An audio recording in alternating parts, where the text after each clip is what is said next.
Baby, yeah, you know I'm in my body today. Hit the bitch, told her come through on a Saturday. Run it up, baby, yeah, the faster way. Greatness come with patience, so you know that I had to wait. Ooh, baby, yeah, you know what you do to me. And you know Darrell Henderson, bro.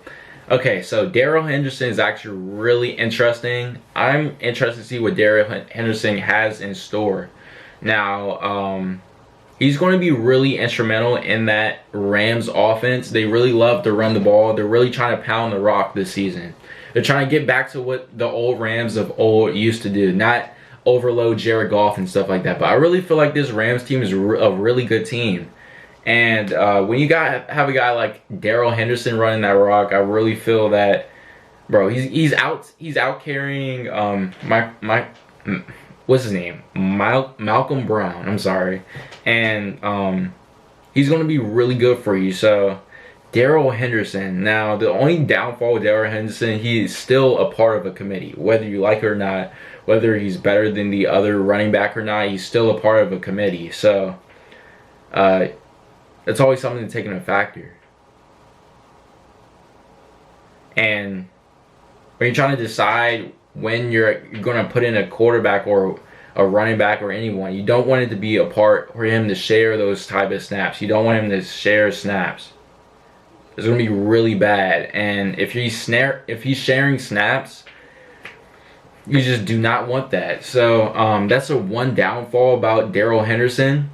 But a big upside is that he's definitely the #1 running back in that backfield. It's almost like a Raheem Mostert. If Raheem Mostert only had to battle out with carries with like one other running back, because Cam Akers really helped the Darrell Henderson community, and he really helped the fact that he's going to get a lot more carries, a lot more touches in that offense that's obviously trying to run the ball. So he's getting about like 20-some carries a game. That's pretty much an RB2 right there. So if you're going to put him anywhere, I say put him flex. If you're really starving, you can put him at RB2, hope for the best. But I mean, he's going to be really good for you. I'm a big Darrell Henderson fan. I really feel like he is the guy going forward. I thought it would be Cam Akers, but unfortunately Cam Akers got really hurt. So we're going to have to see what Cam Akers has in store. But man, Darrell Henderson is a guy. He is a unit, bro. Like, he's a physical specimen that's ready to run the rock. Like, absolutely. Like, I have no doubt that this guy is going to perform under these type of circumstances. And Darrell Henderson is really interesting because as a waiver wire target, you're not going to have that big of a name. But I would say this. He's definitely a viable option to have at your flex. I feel like you can start him right now at flex. I recognize that in a lot of leagues, guys have already picked him up. But, bro, if he's not picked up, you need to pick him up like right now, because he's going to be gone soon. Trust me. So he should be a #1 waiver wire pickup for the running back position, hands down. He needs to be your guy. So, as far as a guy to...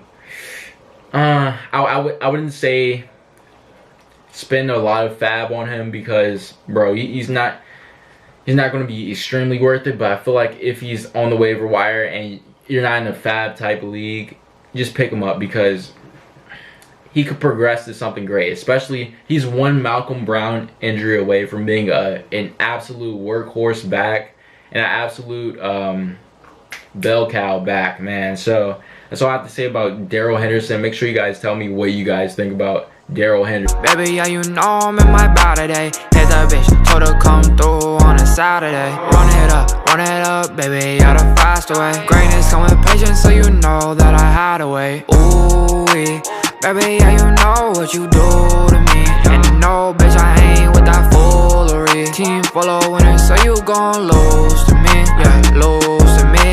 I'm in the store, I'm working, and bitch, I am back in my Birkin. All the gas, I'm swerving, and these people be plotting. It wasn't the outcome you guys wanted yesterday, but for you personally, that was obviously a career best game.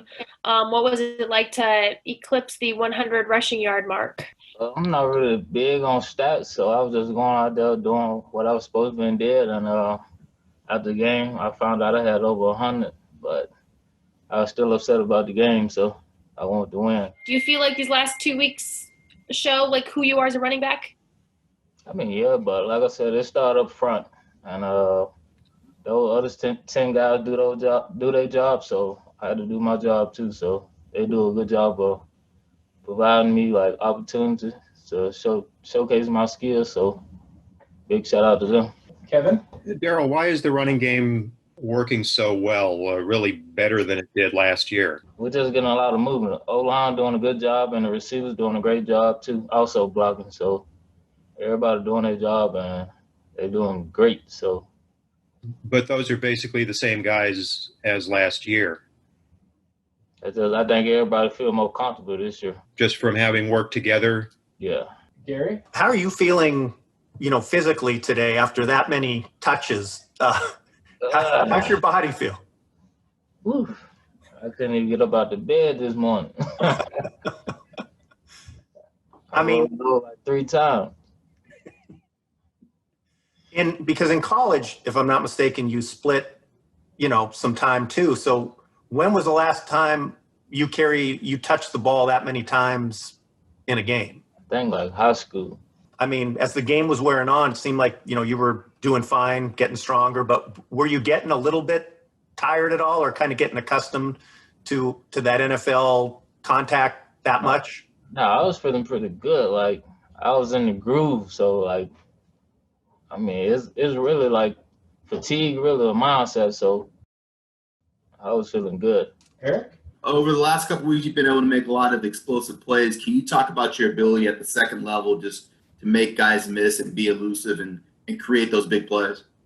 It just, like I said, the other 10 guys, they on the field, they do their job. So it's my job to at least make one guy miss. There's 11 men on the field. So I got to do a better job at that also. Because they get me to the second level, like left and right. So, and then are you seeing big plays and bigger plays? Is the game slowing down to you? Are you seeing things a little clearer in terms of where you need to hit the hole, and then, like you said, you being able to consistently get to the second level of defense? Yeah, I'm starting to get a feel for it, and like I said, like the more opportunities I get, the better I'm gonna be. So I'm starting to get comfortable, and it's starting to slow down a lot.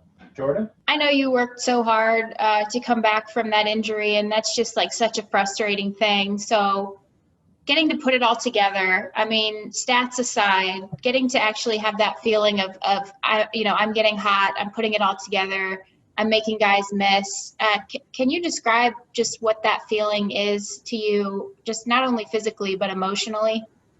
I mean, it's a great feeling because, like, I know everybody in my hometown watching, and everybody support me, and so it's just, I'm playing this game for them and also myself, and I got to make sure that I'm leading like the community and the kids in the right direction. So if they see me doing a good job, they're going to try to follow my footsteps. So that's what I try to go out there and do every week. All right, Gary, and then Stu, please. Hey, Darrell, when you guys got down by 25 points, most teams typically would start throwing the ball all over the place, and you guys stayed with the run.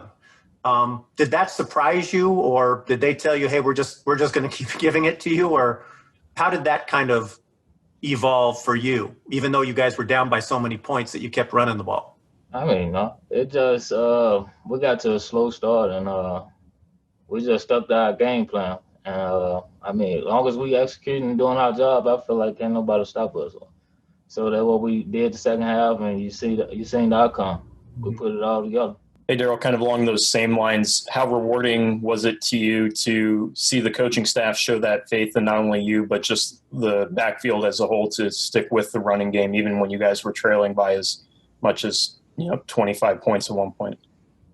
I mean, it was just a good feeling, but also we stuck with our game plan, and we just stuck to our, we just did it all, and we put everything together, and we just came out clicking in the second half. And if we can do that all 4 quarters, then we'll be unstoppable. We'll wrap up here with Jordan, please. Batesville it's a pretty small town, right? So is it like watch parties that are happening? Like your name's on like the signs? Like how are people showing you that they're just here for you and here with you as you continue to succeed. I don't know about the watch parties, but they're doing a good job of hitting me up on social media, making sure that they tuned in. And I have like 1 million messages, so